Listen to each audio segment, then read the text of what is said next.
Take a letter. Dear anyone, I've just killed the biggest bear and I must tell someone. When our ancestors wrote letters, they just left them above like a lovesick poet pinning a copy of his verses to a tree.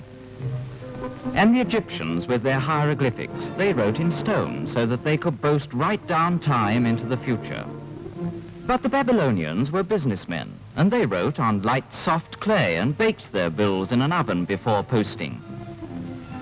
And that poem, which comes from our own Upanishads, was first written down on leaves, taken from the palm, dried and inscribed, and from the hands of the writer passed as treasure round the Indies, and up across Tibet to China, where ingenious students admired the sagacity of the Indians and put down their commentaries on something of their own invention. And with those passing sheets of rice paper, civilization began, page by page, from hand to hand. Talking of hands and talking of paper brings us down to our own times and back to India. This is the beginning of our own handmade paper, a bundle of old rags. Next, the rags, and old rope too, are pounded and beaten thoroughly, until they're reduced to this sort of state. And the pulped rags are passed on to men with watering cans. I suppose they're hoping it will grow into paper.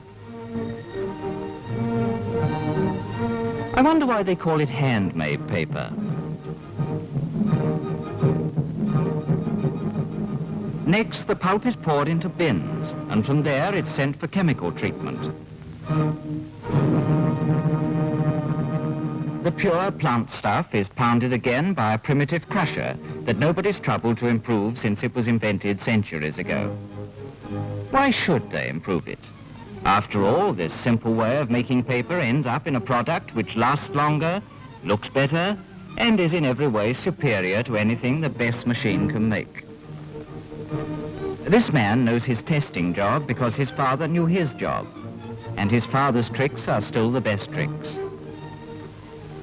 From the hand-picked rags into liquid paper, the process hasn't changed for generations. And if you've anything to say that's worth reading 1,000 years from now, write it on paper that's made in these troughs. It's the only sort that will last.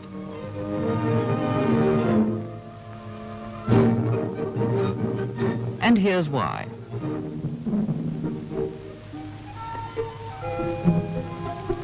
This man takes a simple frame, dips it into liquid paper, watches movements carefully, and lifts out a trayful of exactly the thickness he wants. Nobody knows how he does it, least of all himself. It's hidden in the sinews of his wrist, like the ability of a high-scoring cricketer. That's the sheet of paper, and he can tell at a glance whether it's good or bad. Where did he learn that trick? Father told him. And here's Father himself, and the old maestro's going to give us a demonstration of how Grandfather used to do it. You can't see the difference. That's just the point of my argument. The extraordinary thing about handmade paper is its toughness. For instance, even in this state, all that one does to dry it is to slap it on the wall and leave it. It doesn't tear and it doesn't wrinkle. It can be handled roughly and it still remains good paper. It's dried again, and then it has to be made fit to take any and every kind of ink. This is done by chemical means, and the minute spaces between the shreds of paper are closed up so that a microscopically smooth surface is made ready for your pen nib.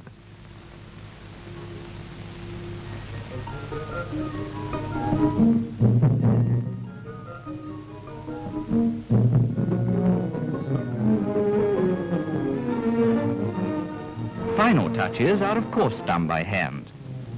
This time it's a man with a seashell.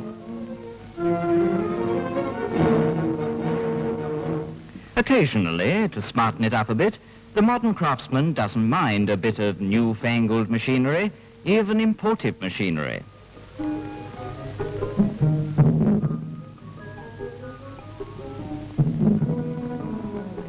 But the machine that does the last trick is most definitely homemade.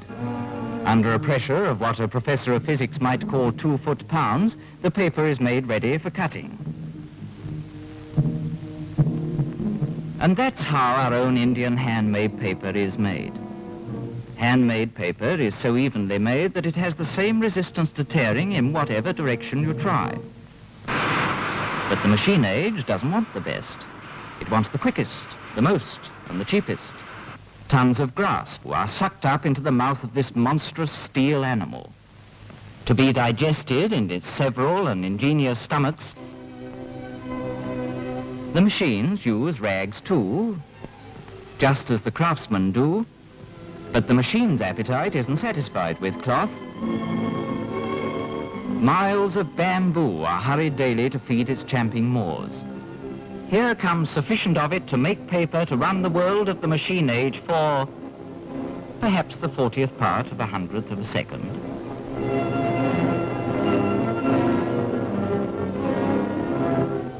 They haven't really changed the essentials of the process. The rags and grass and bamboo are still pulped just as they were with handmade paper, but 1,000,000 hands and 1,000,000 feet are at work here, where 12 do the job in the other factory. Chemicals are added. The pulp is bleached, dried, and then washed. But the watering can has given way to this machine-made Niagara.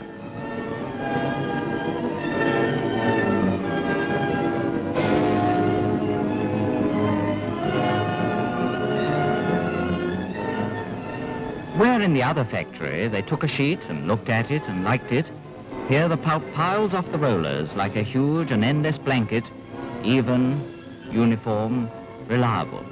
And the craftsman gives place to the factory hand, one man's skill to the anonymous precision of the machine.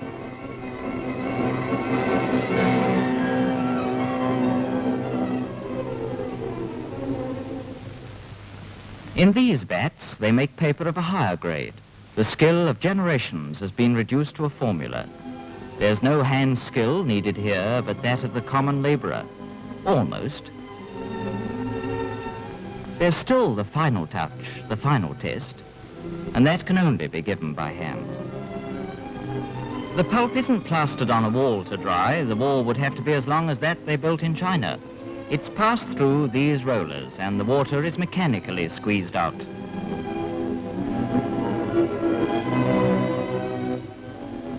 Their job is not to make a sheet or a dozen of the best paper that men can make. Here they must make paper by the standard mile. That's their job, and these machines do it for them.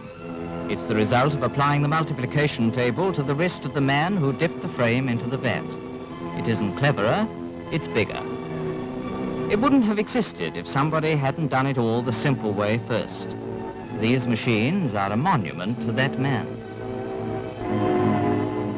So, page by page, the paper drops off the machines and is carried to the baling rooms, and page by page, folded, by hand, it's true, but by hands that look themselves like very neat and efficient machines, and got ready to be sent to all the civilized people to quarrel upon, or scribble nonsense upon, or to use to run the world, or ruin it, to bury our hopes, or to make them come true.